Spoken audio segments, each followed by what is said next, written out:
जब वह काम क्रोध के वेग के वशीभूत हो जाता है तब वह दुखी हो ही जाता है।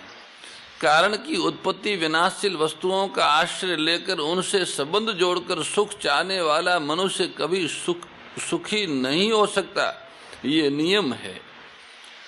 पहले मन में संकल्प स्फुरणा होती है, उस स्फुरणा में सत्ता आसक्ति और आग्रह होने से वही स्फुरणा पकड़ी जाती है और संकल्प बन जाती है। संकल्प से मनोराज्य होने लगता है जिससे काम क्रोध आदि का वेग उत्पन्न होता है। साधक के लिए एक नंबर की बात तो यह है कि वो वेग उत्पन्न न होने दे, संकल्प न करें। 2 नंबर की बात है कि वेग उत्पन्न होने पर वैसी क्रिया न करे, ये दूसरे नंबर की बात है। इस तरह से वो काम क्रोध से रहित हो सकता है और काम क्रोध से रहित होने पर उनके वेगों को सहन करने पर ही उन्हें वास्तविक सुख की प्राप्ति होती है। बाह्य संबंध से होने वाले सुख के अनर्थ का वर्णन करके बाहर का जो काम क्रोध से मिलने वाला सुख है वो भयंकर अनर्थकारी है, इसका वर्णन करके अब भगवान आंतरिक तत्व के संबंध से होने वाले सुख की महिमा का 5वें अध्याय के 24वें श्लोक में वर्णन करते हैं। यो अंतः, जो मनुष्य केवल परमात्मा में सुख वाला और केवल परमात्मा में रमण करने वाला है। भगवान कहते भैया, जिस मनुष्य का मन हर समय परमात्मा में ही लगा रहता है, परमात्मा में सुख मानता है और परमात्मा में ही वह रमण करता है, विचरण करता है, तथा जो केवल परमात्मा में ज्ञान रखता है, वह ब्रह्म में अपनी स्थिति का अनुभव करने वाला ब्रह्म रूप बना हुआ सांख्य योगी निर्वाण ब्रह्म को प्राप्त होता है। ब्रह्म भूतो अधिगच्छति, स योगी ब्रह्म निर्वाणम ब्रह्म भूतो अधिगच्छति। यो अंत सुखो अंतरात्रा, जिसको प्रकृति जन्य बाह्य पदार्थों में सुख प्रतीत नहीं होता, प्रत्युत एकमात्र परमात्मा में ही सुख मिलता है, ऐसे साधक को यह अंतः सुख कहा गया है। परमात्मा के सिवाय कहीं भी उसकी सुख बुद्धि नहीं रहती। परमात्मा तत्व में सुख का अनुभव उसे हर समय होता है, क्योंकि उनके सुख का आधार बाहर के पदार्थों का संयोग नहीं है। स्वयं अपनी सत्ता में निरंतर स्थित रहने के लिए बाहर की किंचन मात्र भी आवश्यकता नहीं है। स्वयं को स्वयं से दुख नहीं होता, स्वयं को स्वयं से अरुचि नहीं होती, ये ही अंतः सुख है। जो सदा के लिए न मिले और सभी को न मिले वह बाह्य है, परंतु जो सदा के लिए मिले और सभी को मिले वो आंतरिक हैं। जो भोगों में रमण नहीं करता, केवल परमात्म तत्व में रमण करता है और व्यवहार काल में भी जिसका एकमात्र परमात्म तत्व में ही व्यवहार हो रहा है, ऐसे साधक को यहाँ काम कहा है। इंद्रिय जन्य ज्ञान, बुद्धि जन्य ज्ञान आदि जितने भी सांसारिक ज्ञान कहे जाते हैं, उन सब का प्रकाशक और आधार परमात्म तत्व का ज्ञान ही है। जिस साधक का ये ज्ञान हर समय जागृत रहता है, उसे यह अंतर ज्योति कहा है। सांसारिक ज्ञान तो आरंभ और अंत होता है, पर उस परमात्मा के ज्ञान का न आरंभ होता है न अंत होता है, वह नित्य निरंतर रहता है, वो अंतर की ज्योति है। इसलिए सब में एक परमात्म तत्व ही परिपूर्ण है। ऐसा ज्ञान सांख्य योगी में नित्य निरंतर और स्वाभाविक रहता है। स योगी ब्रह्म निर्वाणम ब्रह्म भूतोधिगच्छति।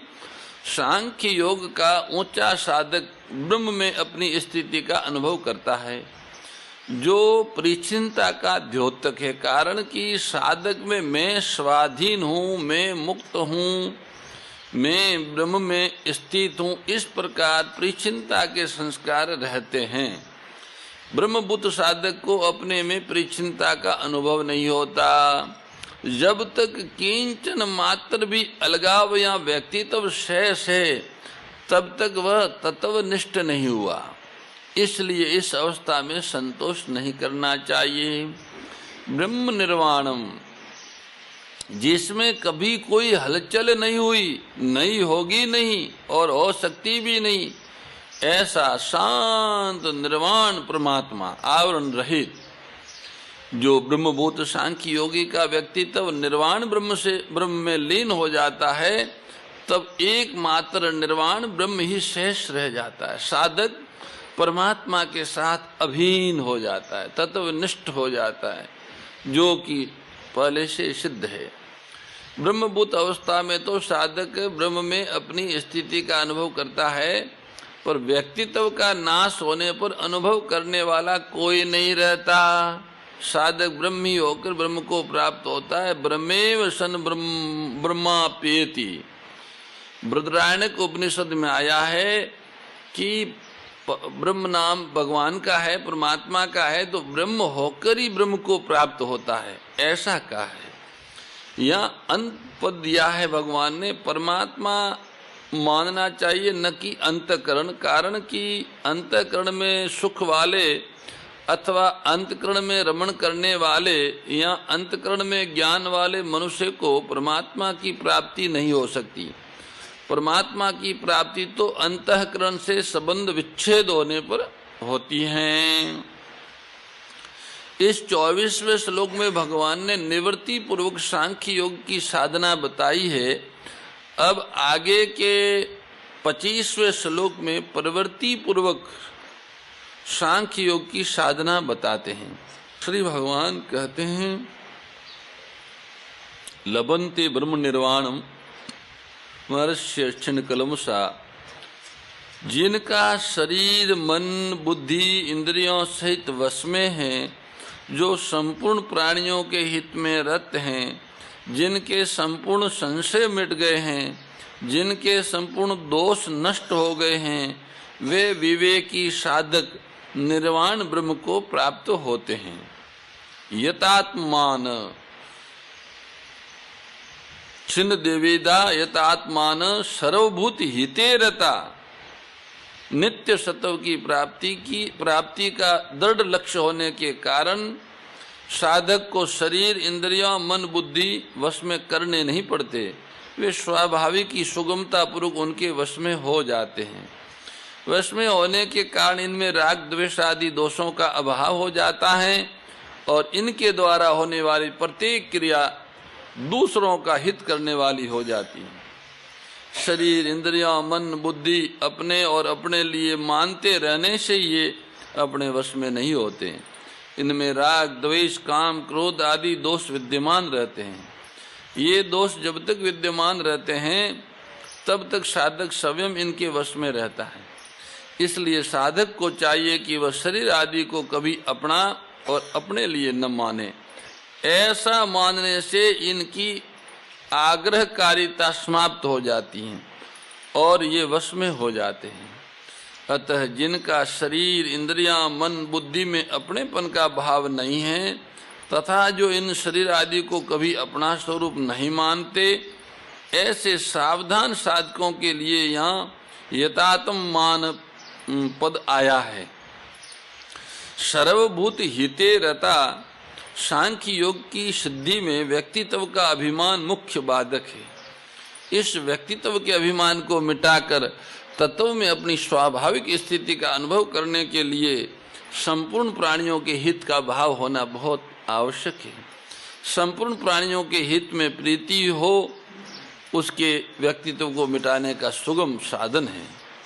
जो सर्वत्र परिपूर्ण परमात्मा के साथ अभिन्नता का अनुभव करना चाहता है, उनके लिए प्राणी मात्र के हित में प्रीति होना अति आवश्यक। जैसे अपने कहलाने वाले शरीर में आकृति अवयव कार्य नाम आदि भिन्न भिन्न होते हुए भी ऐसा भाव रहता है कि सभी अंगों को आराम पहुँचे, किसी भी अंग को कष्ट न हो, ऐसे ही वर्ण आश्रम संप्रदाय साधन पद्धति आदि भिन्न भिन्न होते हुए भी संपूर्ण प्राणियों के हित में स्वाभाविक रति होनी चाहिए।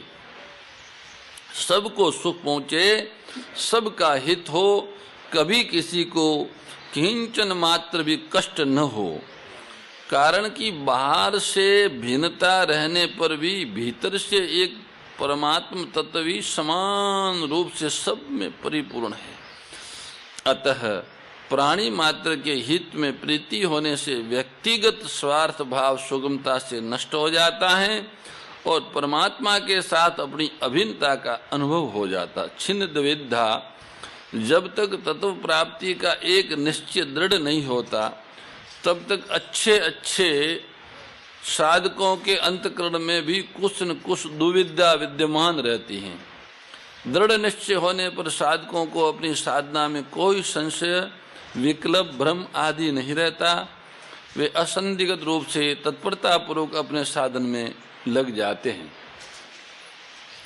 क्षीण कलमसा, प्रकृति से माना हुआ जो भी संबंध है वह सब कलमश ही है, क्योंकि प्रकृति से माना हुआ संबंध ही संपूर्ण कलमशों, पापों, दोषों, विकारों का हेतु है। प्रकृति तथा उसके कार्य, शरीर, इंद्रियां, मन, बुद्धि आदि से स्पष्टतया अपना अलग अनुभव करने से साधक में निर्विकारता आ जाती है। ऋष धातु का अर्थ है ज्ञान।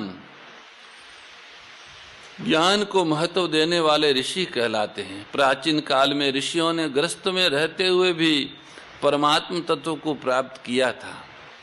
इस श्लोक में भी सांसारिक व्यवहार करते हुए विवेक पूर्वक परमात्मा की प्राप्ति के लिए साधन करने वाले साधकों का वर्णन है। अतः अपने विवेक को महत्व देने वाले ये साधक भी ऋषि ही हैं।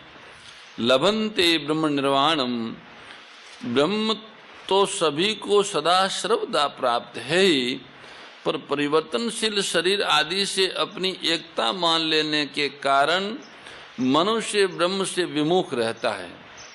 जब शरीर आदि उत्पत्ति विनाशशील वस्तुओं से संबंध विच्छेद हो जाता है तब संपूर्ण विकारों और संशयों का नाश होकर सर्वत्र परिपूर्ण ब्रह्म का अनुभव हो जाता है। लभन्ते पद का तात्पर्य है कि जैसे लहरें समुद्र में लीन हो जाती हैं, ऐसे ही सांख्य योगी निर्वाण ब्रह्म में लीन हो जाते हैं। जैसे जल तत्व से समुद्र और लहरें ये दो भेद नहीं हैं, ऐसे निर्वाण ब्रह्म में आत्मा और परमात्मा ये दो भेद नहीं हैं। लोगों की दृष्टि में ज्ञान योगी दूसरों का हित करता हुआ सर्वभूत हिते रता दिखता है, पर वास्तव में वो दूसरों का हित करता नहीं है, प्रत्युत उसके द्वारा अपने आप स्वाभाविक दूसरों का हित होता है। उनका जीवन ही परहित के लिए है। उनके मन में परहित बस जाता है। परहित बसहि जिनके मन माई, तिनको जग कसु दुर्लभ नाही, परहित बसता है। 24वें 25वें श्लोक में भगवान ने सांख्य योग के साधकों द्वारा निर्वाण ब्रह्म को प्राप्त करने की बात कही। अब इसी अध्याय के 26वें श्लोक में ये बताते हैं कि निर्वाण ब्रह्म की प्राप्ति होने पर उसका कैसा अनुभव होता है। काम क्रोध वियुक्तानाम यतीनाम यत चेतसाम अभीतो ब्रह्म निर्वाणम वर्तते विदित आत्मनाम। काम क्रोध वियुक्तानाम, काम क्रोध से सर्वथा रहित जीते हुए मन वाले और स्वरूप का साक्षात्कार किए हुए सांख्य योगी के लिए सब ओर से शरीर के रहते हुए अथवा शरीर छूटने के बाद निर्वाण ब्रह्म परिपूर्ण है।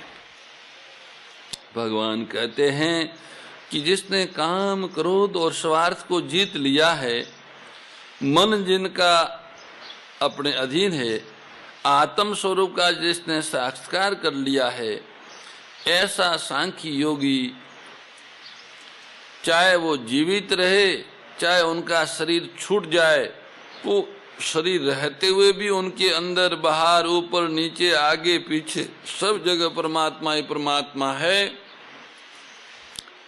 शरीर छूटने पर भी वो और कहीं नहीं जाता, परमात्मा में विलीन हो जाता है।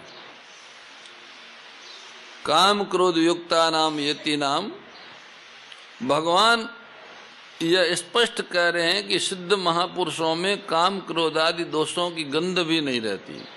काम क्रोध आदि दोष उत्पत्ति विनाशशील असत पदार्थों के संबंध से उत्पन्न होते हैं। सिद्ध महापुरुषों को उत्पत्ति विनाश रहित सत तत्व में अपनी स्वाभाविक स्थिति का अनुभव हो जाता है। अतः उत्पत्ति विनाशशील असत पदार्थों से उसका संबंध सर्वथा नहीं रहता। उसके अनुभव में अपने कहलाने वाले शरीर अंतःकरण सहित संपूर्ण संसार के साथ अपने संबंध का सर्वथा अभाव हो जाता है। अतः उसमें काम क्रोध आदि विकार कैसे उत्पन्न हो सकते हैं? यदि काम क्रोध सूक्ष्म रूप से भी हो तो अपने को जीवन मुक्त मान लेना भूल है। उत्पत्ति विनाशशील वस्तुओं की इच्छा को काम कहते हैं। कामना अभाव में पैदा होती है। अभाव सदैव असत में रहता है। सत स्वरूप परमात्मा में कोई अभाव है ही नहीं। परंतु जब सत स्वरूप असत से एकाकार कर लेता है तब वह असत अंश के अभाव को अपने में मान लेता है। अपने में अभाव मानने से ही कामना पैदा होती है और कामना पूर्ति में बाधा लगने पर क्रोध आ जाता है।